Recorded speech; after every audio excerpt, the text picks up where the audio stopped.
مرحبا بكم في هذه الحلقه جديده ديال التواصل في البلاتفورم دار المقاول.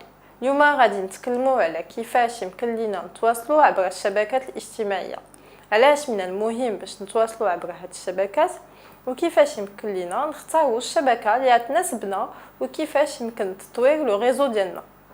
في البداية الشبكة الاجتماعية تتعني بأنه هناك مجموعة من الأشخاص ولا دي زانتيتي اللي مترابطة بيناتها واللي تقوم بالتبادل على عدة واجهات. هناك العديد من أنواع ديال الشبكات. تنوجد الشبكات العامة لي ريزو جينيراليست كمثلا فيسبوك، تويتر، جوجل بلس. الشبكات المهنية لي ريزو بروفيسيونيل كلينكدين، فياديو.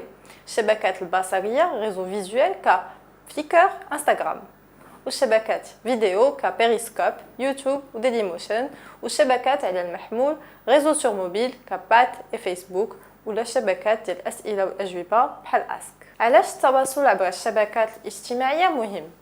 اولا لان هذا النوع من التواصل تمثل استثمار على المدى المتوسط والبعيد. هذا النوع من التواصل تعطي الفرصه بور جينيري دو بيزنس. التواصل بطريقه مفيده يعطيكم الكيفيه باش تزيدوا لو ترافيك على لي سيت انترنت ديالكم ولا لي كونط ديالكم عبر الشبكات الاجتماعيه. هذا النوع ديال التواصل يمكن له يحول بعض من الزوار الى بروسبي ومن بعد الى زبناء، كما انه يمكنكم تنميو العلاقات مع الزبناء ولا ديروا لا بروموسيون ديال المنتوجات والخدمات ديالكم. ثانيا هذا التواصل تمنحكم القدره باش تنشروا اكثر من المعلومات اللي بغيتوها، وبهذا غتقدروا تسبلوا جمهور اكبر وتطوروا لو ريزو ديالكم، كما انكم يمكن لكم ماكسيميزي التاثير ديال لو كونتوني ديالكم. ثالثا التواصل عبر الشبكات الاجتماعيه تمكن باش تعطيو اكثر قوه وتعزوا الصوره ديالكم وتزيدوا في لا فيزيبيليتي عبر الانترنت، وهنا يمكن لكم توصلوا معلومات تكون بوزيتيف. من بين الاهداف ايضا ديال هذا النوع ديال التواصل تمكن لكم تقوموا بلو ريكروتمون دي كولابوراتور جداد. نشوفوا دابا شنو هي الطريقه باش تختاروا الشبكه الاجتماعيه باش تواصلوا مع لي سيبل ديالكم، وذلك نعطيكم مجموعه ديال المراحل يمكن لكم تتبعوها. اولا تحديد متطلبات لي سيبل باش تقدروا تادابتيو لو كونتوني ديالكم. ثانيا تحديد الشبكات ديال لي سيبل تستعملوها الاكثر، وبهذا هاد المعلومات تتمكنكم باش تكونوا قريبين للاحتياجات ديالهم. ثالثا ادابتي الاختيارات ديالكم مع لا استراتيجي دو كومونيكاسيون والاهداف ديالكم، واختاروا ما بين الشبكات العامه ولا سبيسيفيك. اذا كانت هذه اول مره اللي غتواصلوا عبر الشبكات الاجتماعيه، من المستحسن انكم تخصصوا الانرجي ديالكم في تطوير واحد ولا جوج ديال الشبكات. ركزوا بعدا فيهم، طوروهم قبل ما تطوروا الشبكات الاخرى. وهنا النصيحه اللي يمكن لينا نعطيكم هي تكرسوا كل مجهوداتكم فيهم باش ينجحوا مزيان. خامسا بالنسبه للتواصل عبر الشبكات من الافضل انكم تحددوا لي ريسورس اللي غادي يقوموا بتسيير الشبكات اللي غتختاروا. واش هاد لي ريسورس عندها المؤهلات باش يقوموا بهذا العمل؟ واش تفضلوا انه شي بريستاتير اكسترن هو اللي يتكلف بهذا الشيء؟ وسادسا اذا كنتوا تسيروا الشبكات دي ريسورس انترن، خاصكم تحددوا شنو هو الوقت اللي غادي تخصصوه باش يقوموا بتدبير لي كونط ديالكم. انا نعطيكم دابا مجموعه من الامثله ديال الشبكات الاجتماعيه اللي يمكن لكم تختاروا. فيسبوك هو عباره على شبكه اللي يمكن اي مقاوله تحل فيها الصفحه ديالها.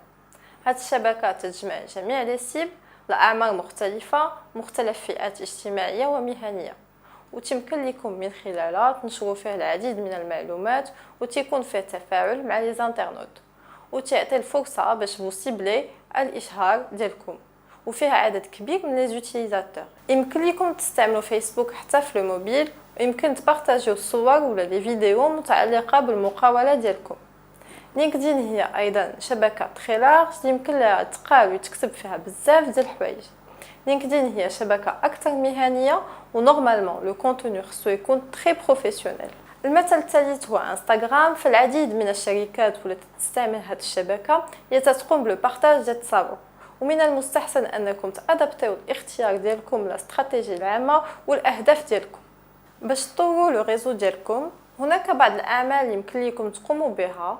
اولا الانضمام الى مجموعات عندهم نفس الاهتمامات ديالكم. هنا يمكن لكم تزيدوا في لا فيزيبيليتي ديالكم عند الناس اللي تيكون عندهم نفس الاهتمامات. ثانيا اكtualiser لو كونتوني ريغوليرمون. يمكن لكم تقترحوا دي فيزوال، تصاور، فيديو، انفوغرافي اللي تجلبوا الانظار ويكونوا مناسبين لي ميساج اللي تبغيو توصلوهم. يمكن ايضا تخلقوا شويه ديال الانيماسيون ولا تقوموا بلا كرياسيون دي زيفينمون باش تزيدوا لا فيزيبيليتي وتبارطاجيو مره اخرى شي واحد ليفينمون فايت لكم دوزتيوه. ثالثا استغلال الادوات ديال لو سونداج. بفضلهم ممكن تعطيو قيمه اكبر ديال لوبينيون ديال لودونس ديالكم وتاخذوا بعين الاعتبار التعاليق ديالها باش تحسنوا لو كونتوني ديالكم. رابعا التركيز على استراتيجية. ما تحاولوش تشتتوا على جميع الشبكات الاجتماعية ولكن ميزوا بيناتهم باش تكونوا حاضرين في الشبكة اللي تكون مناسبة لكم والاكثر اهمية واللي فريكونتي بزاف. خامسا النشر في الوقت المناسب باش يكون لو كونتوني ديالكم باين ويقراوه الكثير. ممكن تلقاو معلومات اكثر في هذا الموضوع في حلقات خصصنا على لا كومونيكاسيون ديجيتال وعلى لا كومونيكاسيون انترنت. سادسا خصكم تكونوا على استماع ديال لي زوتيليزاتور باش تبينوا انه كاين واحد التفاعل بينكم وبينهم وديروا حوار باش تجاوبوا على الاسئله ديالهم. واخيرا خصكم تطرحوا اسئله و vous pouvez engager des discussions. في لينكدين مثلا من الممكن انكم تفاعلوا مع لي زوتيليزاتور من خلال مناقشات عبر اسئله مفتوحه ممكن تطرحوها في اخر مقالات المنشوره باش تشجعوهم على التفاعل. خلاصه شفنا في هذه الحلقه شنو معنى الشبكه الاجتماعيه. هي مجموعه من الاشخاص ولا دي زونتيتي اللي مترابطه بينها. التواصل عبر الشبكات الاجتماعيه تكون بحال شي استثمار على المدى المتوسط والبعيد. المهم من التواصل عبر الشبكات الاجتماعيه هو انه تعطي الفرصه باش تنميو لو بيزنس ديالكم، تحسنوا ليماج ولا فيزيبيليتي، تريكروتيو دي كولابوراتور جداد. باش تختاروا الشبكه الملائمه لكم يمكنكم تحددوا لي سيب، تقادوا الاختيارات ديالكم مع الاستراتيجيه العامه ديال التواصل، تحددوا شنو هما لي ريسورس اللي يتكلفوا بلا جيستيون ديال لي كونط ديالكم وتقيموا الوقت اللي خاص باش تسيروا هاد لي كونط. وشفنا كذلك كيفاش يمكن لكم طوروا لو ريزو ديالكم مثلا بفضل الانضمام الى مجموعات ولا تحديث المضمون ولا استعمال ادوات ديال لو سونداج الى غير ذلك. وصلنا الى اخر هذه الحلقه، نتمنى انكم تكونوا استفدتوا معنا. يمكن لكم تطرحوا الاسئله ديالكم على لو تشات ديال لا بلاتفورم دار المقاول وتجاوبوا على لو كويز ديال هذه الحلقه. اما انا نعطيكم موعد باش نقدم لكم موضوع جديد في لا كومونيكاسيون في الحلقه الجايه، وشكرا.